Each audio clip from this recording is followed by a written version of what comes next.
ఈ వీడియో మీరు ఆలోచించే విధానాన్ని మార్చేస్తుంది. ఒక పెద్ద కంపెనీ గేట్ ముందు ఒక సమోసా షాప్ ఉండేది. లంచ్ టైమ్ లో కంపెనీ యొక్క ఎంప్లాయీస్ అక్కడికి వచ్చి సమోసాస్ తింటారు. ఒక రోజు కంపెనీ మేనేజర్ సమోసా తింటూ ఒక ఫన్నీ టోన్ తో సమోసా అమ్మే అతనికి ఇలా చెప్తారు: రాజు, నువ్వు సమోసా ప్రిపేర్ చేయడానికి చాలా కష్టపడుతున్నావు, కానీ నువ్వు నీ టైం అండ్ ఎనర్జీ సమోసాస్ అమ్మి వేస్ట్ చేసుకున్నావు అని నీకు ఎప్పుడు అనిపించలేదా? ఒకసారి ఆలోచించు, నువ్వు నాలాగే కంపెనీలో పనిచేస్తూ ఉంటే ఈ రోజు ఎక్కడుండేవాడివి?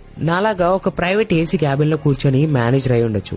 ఇది విని సమోసా అమ్మే అతను నవ్వుతూ ఆన్సర్ చేస్తారు: మేనేజర్ సార్, నా పని మీరు చేసే పని కంటే చాలా బెటర్. 10 years ముందు నేను ఒక బుట్టలో సమోసా అమ్మేటప్పుడు మీకు జాబ్ దొరికింది. అప్పుడు నేను నెలకి 1000 రూపాయలు సంపాదించేవాడిని అండ్ మీకు 10,000 వచ్చేవి. ఈ 10 years మన ఇద్దరం చాలా కష్టపడ్డాం. మీరు సూపర్వైజర్ నుంచి మేనేజర్ అయ్యారు అండ్ నేను ఈ ఫేమస్ షాప్ కి ఓనర్ అయ్యాను. మీరు ఒక మంత్ లో 80,000 సంపాదిస్తారు అండ్ నేను 2 లక్షలు. నేను చాలా తక్కువ డబ్బులతో ఈ బిజినెస్ స్టార్ట్ చేశాను, కానీ మా అబ్బాయికి ఇదంతా ఫేస్ చేసే అవసరం లేదు. నా షాప్ ఎలా అయినా మా అబ్బాయికి దొరుకుతుంది. నేను లైఫ్ లో కష్టపడినందుకు మా పిల్లలు మంచి లైఫ్ బ్రతుకుతారు, కానీ మీ లైఫ్ లో మీరు కష్టపడినందుకు మీ ఓనర్